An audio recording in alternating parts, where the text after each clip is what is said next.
Hi, Mel. Hi, Chris. Thanks for having me. Of course. And I was just sharing with everybody that when I first stumbled upon this high five habit and I started doing it, and then I asked you if you would try it for 5 days. Do you remember that? Definitely. And I said NFW. Well, you did have a very deliberate, I'm not doing that. Yeah, I immediately thought it was the dumbest idea ever. I found it ludicrous, quite honestly. Let's go to the mirror. Let's high five ourselves. And this is going to solve all problems. Well, I'm not saying it's going to solve all problems, but I know based on the research and I know based on the testimonials of 175,000 people and the testimonials that roll in every single freaking day that are so profound that when you take on this habit, it has a shocking impact on your brain and how you see yourself and the person in the mirror. And that kicks open a door to an entirely new set of habits and an entirely new possibility. And, we're laughing, but when I kept pushing you, because I'm like, dude, you're my husband. I need you to try this. I want you to take the high five challenge. I want you to do this for 5 days.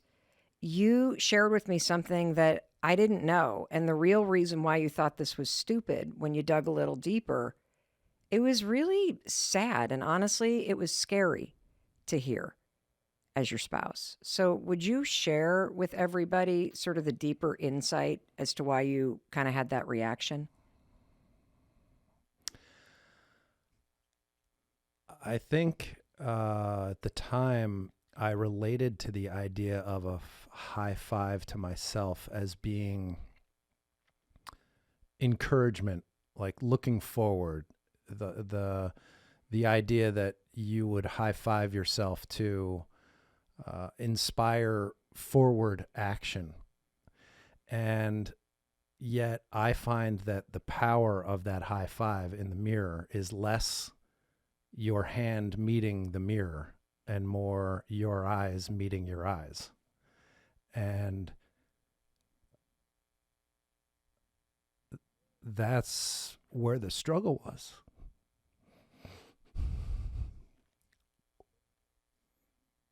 Because when I took that challenge on, I remember really the high five was easy. The looking at myself in the mirror, that was not easy. Why? Can I hold your hand? I think it was not easy because there was so much reflection on the past. I was looking back. I was not seeing somebody that deserved a high five. I saw failure. I saw upset. I saw just not living up to the expectation that I think I had set for myself. And I'm sure that society's expectations were also influencing that. But just where I was at the time, I didn't feel like I deserved that high five. So I think that was probably the underlying reason why my reaction to the idea of doing it was, this is stupid. When the truth is that I was not happy with myself and didn't think a high five was deserved.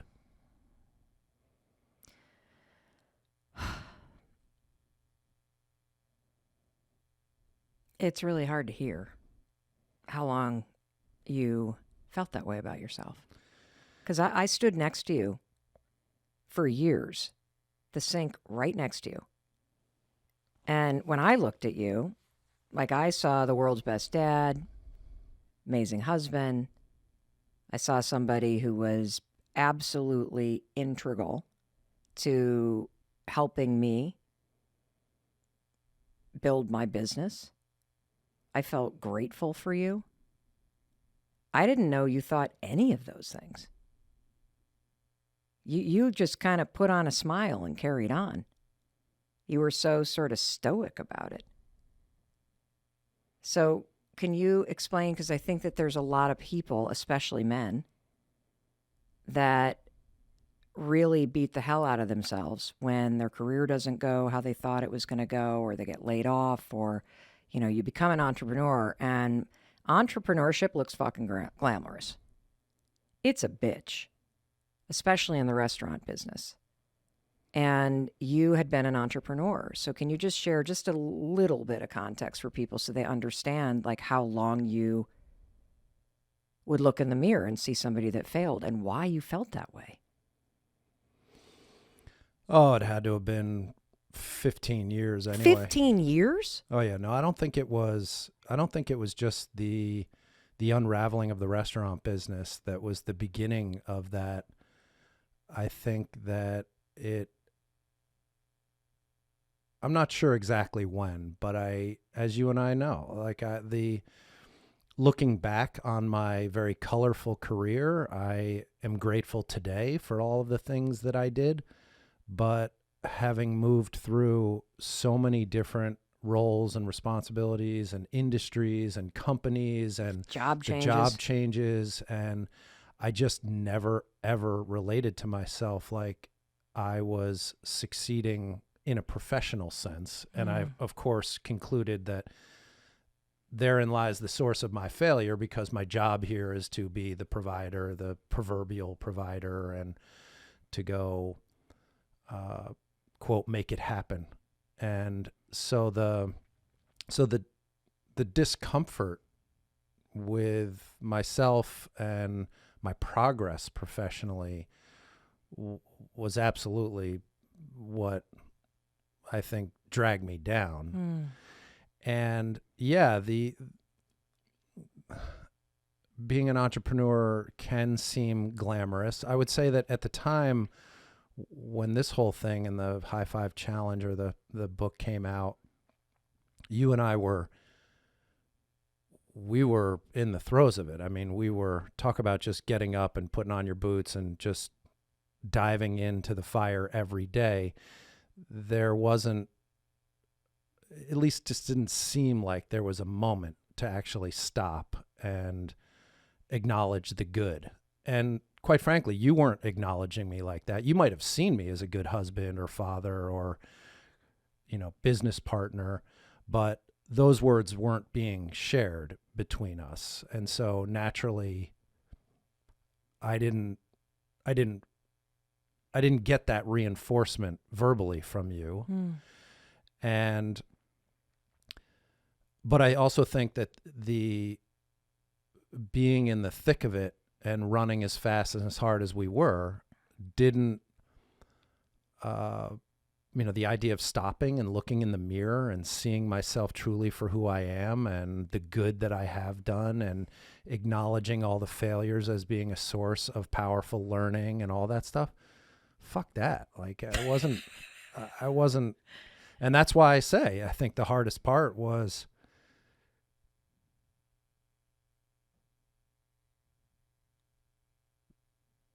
to stand in front of that mirror and see your whole self.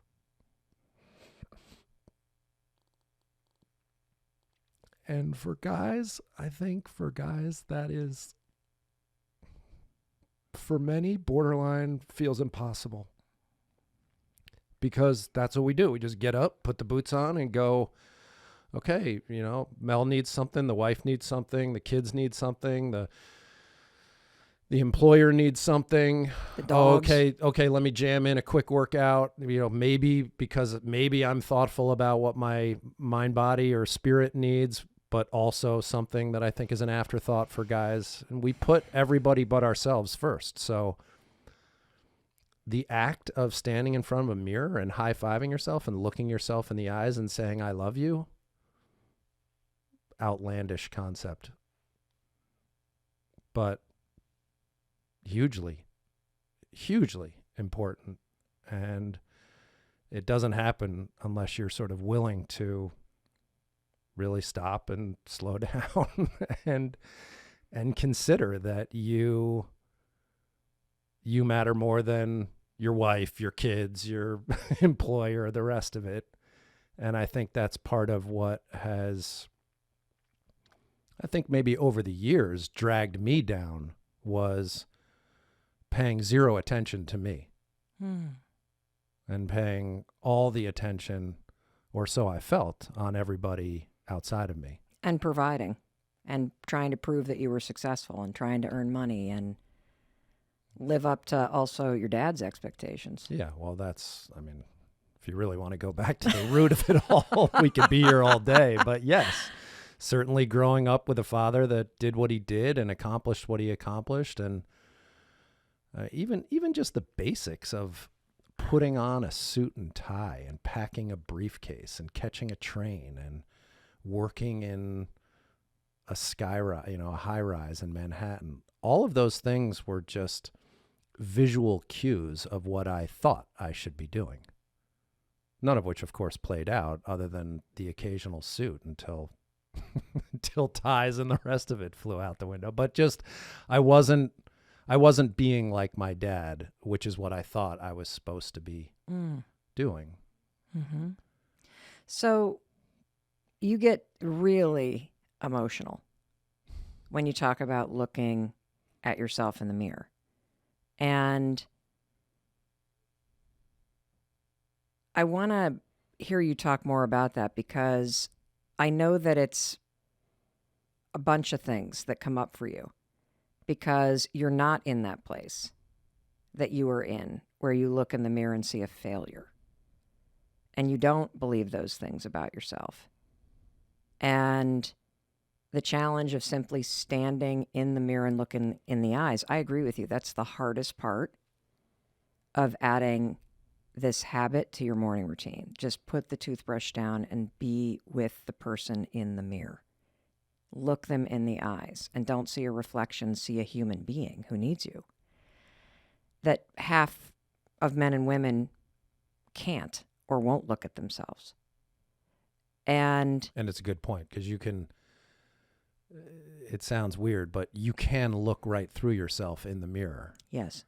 Versus actually seeing yourself. Yes. And if you aren't looking through yourself, a lot of us look at all the things we don't like.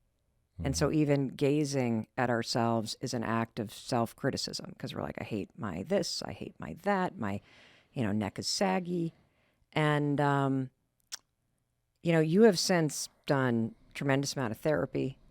You and I have done the psychedelic supervised therapies. You are in the middle of getting your master's in spiritual transpersonal psychology. You are getting your training to be a death doula and to sit with people at the end of their life. And you have also started a men's retreat called Soul Degree. And you've been leading retreats with men for 4 years, Chris. And there's a lot of emotion that comes up for you. 6 years, sorry, 6 years. Terrible wife. Can I get a high five? Cheer me on, even though. Thank you. Don't let go of my hand. I want to hold your hand. You have been in the presence of so many men. And you've even had Oakley reach out to you and had you counsel some of his friends through anxiety and through issues. And I know there's a lot of emotion there. So, can you just speak to the men and the boys that may be listening, or to the people in their lives that love them, about what you've witnessed, about, the kind of coaching that you lead, the meditation circles that you lead, not from what you want people to know about the importance of being able to look yourself in the mirror and learn how to take actions to truly support and love yourself, and that this is a very foreign concept for boys and men. Yeah, I think that I mean, I often talk about Soul Degree as being a space that I hold for men that allows them to slow down, when the truth of the matter is it's in the slowdown that all of those beautiful things can take place.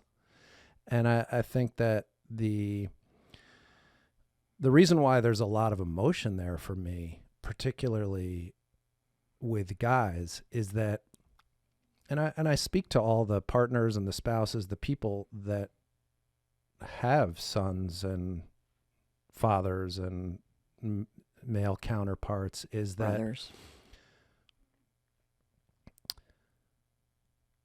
Yes, it is the responsibility of the individual to be able to look in the mirror and see the whole person, foibles and all.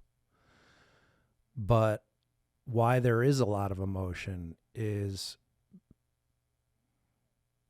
because, in my experience in sitting with men, very rarely do men feel truly seen and heard. And that's not on an emotional level. So let's go back to the mirror and what you experienced when, for 5 days in a row, you made it a habit to stop at a time in your life where you still were beating the shit out of yourself and look yourself in the eyes and either say, I love you, which I know is one of your practices, to look yourself in the eyes in the mirror and say, I love you. But, you know, to me, one of the powers of the high five habit is there's a lot of people that won't say, I love you. And so the physical action of giving the person in the mirror a high five demonstrates love. And so what did you experience for yourself personally in terms of the science working, the shift in how you started to see the person in the mirror? Well, transformation doesn't happen without repetition. Mm-hmm. And I think at one point, I don't remember if this is in the book, but the idea that there's so many mirrors out there in the world. I mean, you come across a mirror a dozen times a day, potentially. Yeah. And I tried that during the challenge. It wasn't just brush teeth in the morning one time. It was whenever I saw a mirror. And I think that's critically important, because this high five thing, this idea, it's not, I know you call it the high five habit, but it's one of those things that it almost feels elusive in terms of becoming habitual.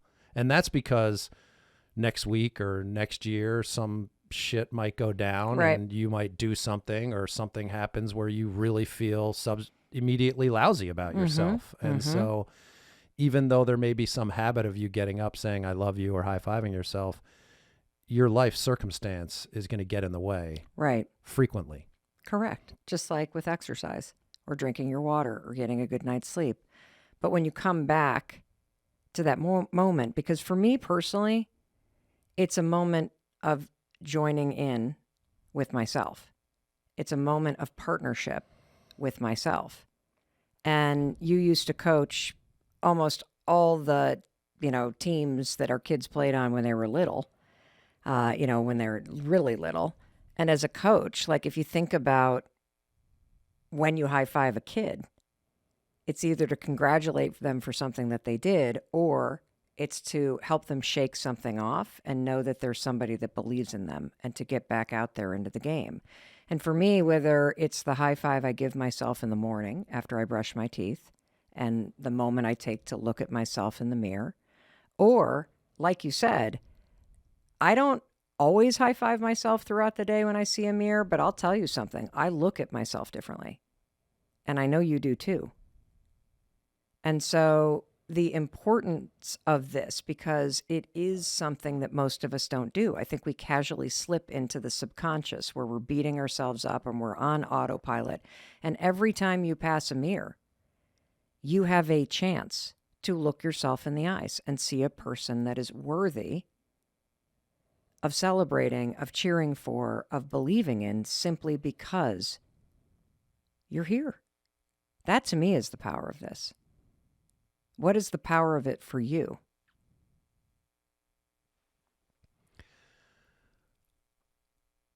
I'm still a little steeped in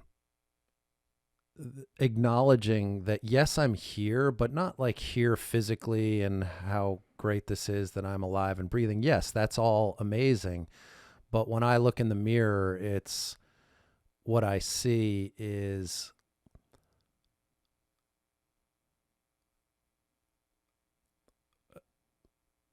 I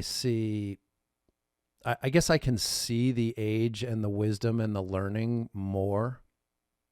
That I'm more grateful for that, for having been through what I've been through. And so the looking in the mirror and the acknowledging of myself, it's rarely like, okay, you got this, all right, your next meeting or your next whatever. Maybe okay. It should be. Maybe, but like I said, I look forward less than I do look back. Great. And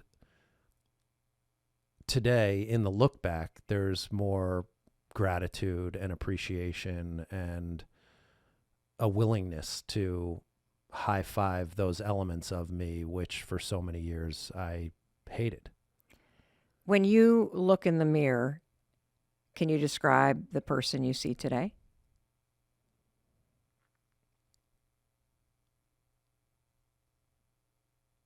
I see a man for who he is. And I see a man with different but the same number of battle scars that every other man, I think, has, in the sense of what I've been through, what's worked, what hasn't worked. I see a man who's worked his ass off, but not necessarily with the right mindset or for the right reasons. Like if there's regret, that's probably the area to dig in for me, is just being able to completely release that. Yeah, I made that choice for that reason at that time with the tools that I had, right. And that's all I knew. And so I see today, looking in the mirror, somebody that is accepting of those decisions and choices that I made, and even acknowledging the pain and the struggle that I was also blind to. I mean, the idea of sort of coming to terms with having battled depression, I think I was oblivious to that for many years just didn't even occur to me. That might have been part of the resistance too, if you're battling depression, a high five in the mirror definitely feels like the last thing in the world you would ever pursue. But it's something that you should. Oh, without a doubt. I see a man I love. I see a man I'm proud of. I see a great father. And I see a great partner to you. Mm-hmm. And I see a man who has accomplished a lot in a short period of time. I see a man who's doing his best and deserves a look in the eye and a high five. All right. Well, I'll give you one. Oh my God. Today, you and I are going to have a conversation about the most important relationship that you have in life. And that's the relationship you have with yourself. The high five was easy. The looking at myself in the mirror, that was not easy.